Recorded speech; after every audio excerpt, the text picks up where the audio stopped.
Hola, soy Dora Scali, escritora y fotógrafa especializada en fotografía narrativa. Empecé a hacer fotografías a los 17 años y desde entonces he desarrollado mi voz creativa y un universo profundamente personal y reconocible. A diferencia de otro tipo de fotografía, la fotografía narrativa tiene un peso conceptual muy importante en el que el proceso creativo es esencial. A partir de una secuencia de fotografías podemos crear un relato poético que cuenta una historia, exactamente igual que un poema, pero con fotografías en lugar de versos. En mi trabajo tomo elementos literarios como la metáfora para construir mis fotografías.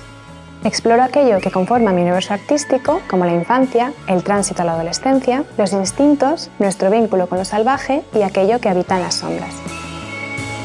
En este curso de doméstica aprenderás todo lo necesario sobre cómo preparar y desarrollar una historia a través de imágenes, desde el proceso de conceptualización hasta cómo realizar el shooting y editar las imágenes en Photoshop.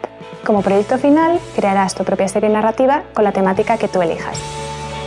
Para ello, te explicaré lo que es la fotografía narrativa, la importancia que tiene tener un cuaderno de artista y cómo se desarrollan las ideas a través de un brainstorming. También te enseñaré los materiales que utilizaremos para realizar nuestra serie narrativa. Luego te mostraré la importancia que tiene la localización, el atrezo y el estilismo. A continuación realizaremos la sesión de fotografías que se dividirá en dos partes. Por un lado trabajaremos únicamente con la modelo y por otro lado os mostraré cómo trabajar estando vosotros delante de la cámara. Te mostraré cómo seleccionar tus imágenes finales, ajustarlas con cámara RAW y finalmente editarlas con Photoshop. Para ir finalizando te explicaré cómo podrás mover tus imágenes a través de las redes sociales para que lleguen a más gente.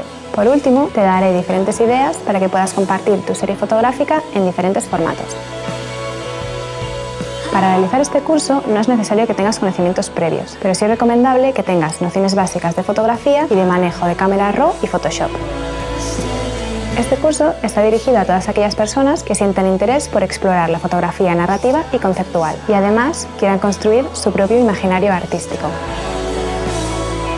Explora tu universo creativo interior para crear tu propia poesía visual.